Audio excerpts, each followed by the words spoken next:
Since it's the Halloween season, I thought I'd share a small legend that occasionally makes its way around town where I live. There's a lot of dense forest here in the Seattle area, and people like to tell stories about a tall, hairy creature that walks between the trees at night. There's a lot of Bigfoot rumors around here, but they say it's definitely something else, more like the Michigan Dogman or some kind of werewolf. The big difference is that it has an animal skull for a face with sharp rows of teeth and large empty eye sockets, or at least that's what the people say. See, the thing is that the legend says it doesn't like to be watched, and it recognizes and avoids all kinds of cameras. Convenient, I know. This, combined with other details that I'll mention later, leads me to believe that this cryptid could have been a regular person at some point.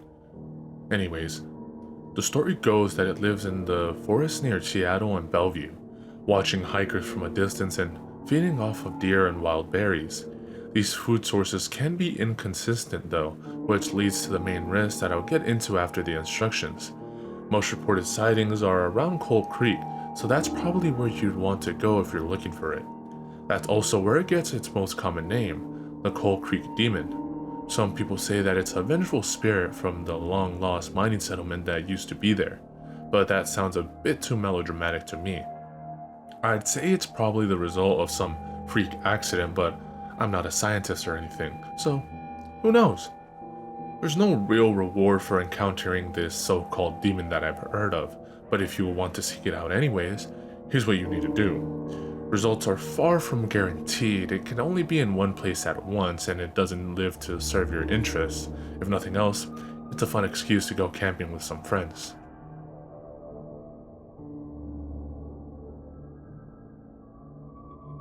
To conduct this ritual, you'll need a gift, described below, camping equipment, flashlights, blindfolds, a remote-activated light source.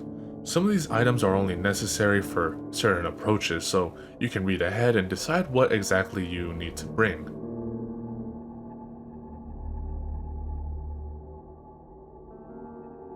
Step 1. Prepare a gift. This could be a metal token or some kind of trinket, but it's usually recommended to bring a nice meal consisting of red meat and berries. This is a very important step because without a gift, it most likely won't show up. If it does show up, you need to leave immediately. Step 2. Set up camp deep in the woods. If you still see lights from other structures, you aren't far enough. You'll want to go in the late evening so that you can set everything up just before sunset. Step 3. Put away all recording devices and limit your light sources to your flashlights. You can also start a fire as long as it doesn't burn too bright. The idea here is to create a welcoming environment while also maintaining a protected area. Step 4. Set up your remote activated light source a few feet away from the edge of your camp and place your gift next to it. Keep the light switched on for now. Step 5. Sit back and relax. Once the sky is pitch black, you just need to wait for a sign. Feel free to chat and play games with anyone you brought along with you, just as long as you all have a clear view of the tree line. Step 6. Eventually, you might realize that something is observing you from a distance.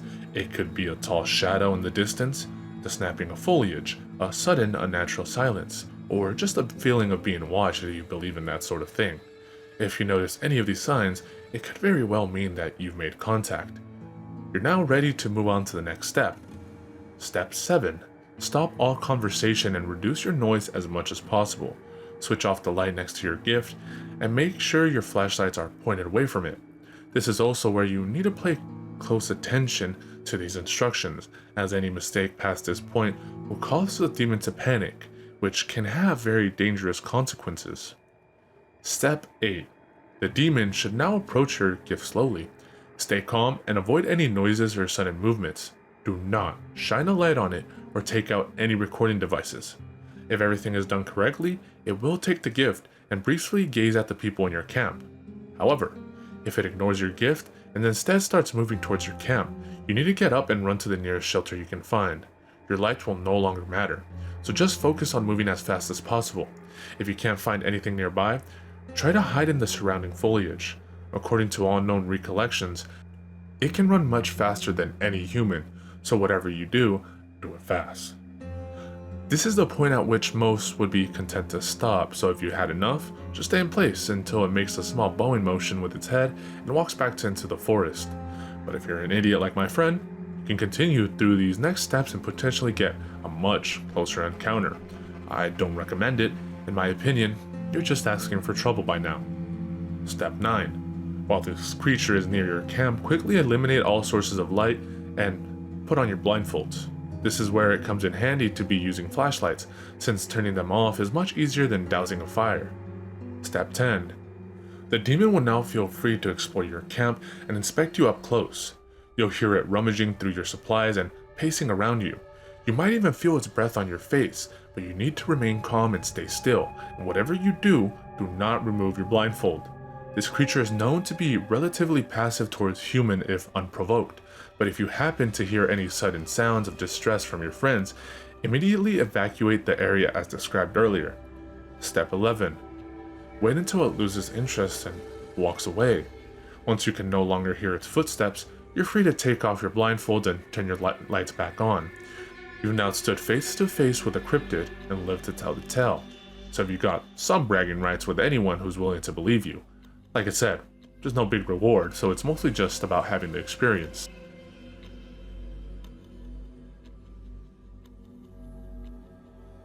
Now, let's talk about the risks here.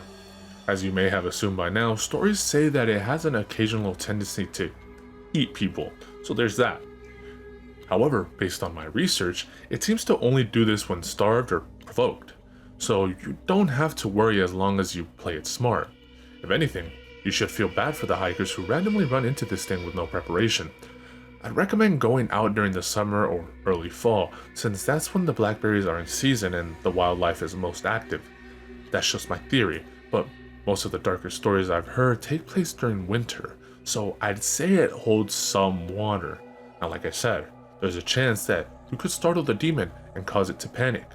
I believe this is usually caused by it suddenly being caught in clear view of a person, so that's why you don't want to shine a light on it or try to record it. If it panics, then it will either run off in a hurry or attack the person watching it, mostly depending on how far away it is. That's why it's a stupid idea to let it walk around your camp, because one mistake could be enough to put you on a missing persons poster.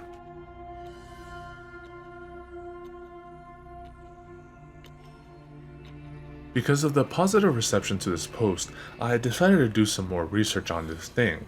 I found a lot of neat stuff, but there's too many stories to go over them all, so I'll just cover the big ones. The case of Brian Matthews. So back in 2009, this kid found himself in a bad situation, and I'm not just talking about him having two first names.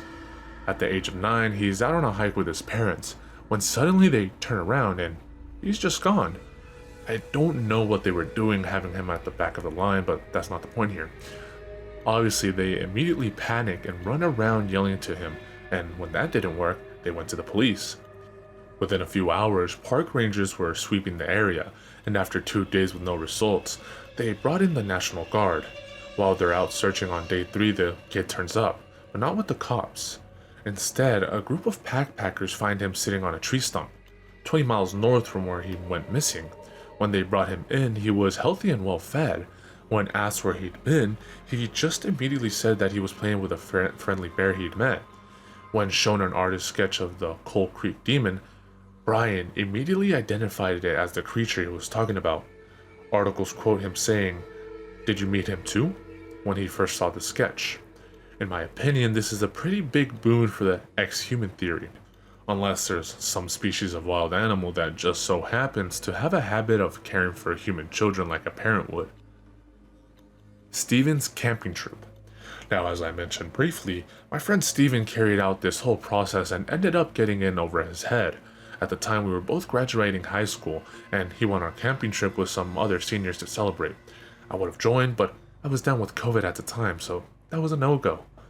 Besides, I wanted to give him some space since I knew he had feelings for one of the people going. I should have seen it coming that he would do something stupid to try and impress her and screw up massively. The group was telling scary stories around the campfire one night, so he brought up this ritual, and of course some of the people wanted to try it. He didn't want to look like a wuss, so he just went along with it. Once they started to get things rolling, most of the group checked out and walked down to the beach instead, including his crush. It was way too late for him to back out by then, so he just won the award for World's Biggest Backfire. So at this point, it's almost pitch black outside. The 4 remaining people are putting beef jerky on a paper plate, and Steven's just trying to keep his pants dry. They sit out with the plate for a while, and just as they're about to call it quits, the thing actually shows up. Everyone there is totally paralyzed, but they still move on to dousing the fire and wrapping bandanas over their eyes. I can only assume their brains were just running on autopilot by that point. Now it's pacing around the camp, slowly rustling through their bags and inspecting them one at a time. When it gets to Jack, this really wiry kid with red hair, apparently its breath hits its face and makes him jump in his seat, shaking off his blindfold in the process. The whole group hears a dry shriek and takes off their blindfolds just in time to see him get thrown into the tree line, and they all bolt out of there. Steven went and ducked behind a big log, spending about 20 minutes huddling in a ball and freaking out. When he heard footsteps approaching, he thought he was done for, only to see that it was the rest of the group coming back from the beach. He ran up to them and started incoherently rambling about what was going on, but he realized that the demon was completely gone. Imagine walking back from the beach only to find the people you left there cowering and shrubbery and rambling about a giant monster that isn't there. I wouldn't even know what to think. Of course they didn't believe him. Even though Jack was covered in bruises and scratches, I guess they thought it was some sort of elaborate prank and they just ended up being pissed. I wouldn't believe him either if it weren't for the fact that I know he could never orchestrate something like that if he tried. Overall, it was a very bad night for Steven, and that's all I've got. If I remember anything else worth mentioning, I'll be sure to update this page. Thanks for reading, and good luck out there.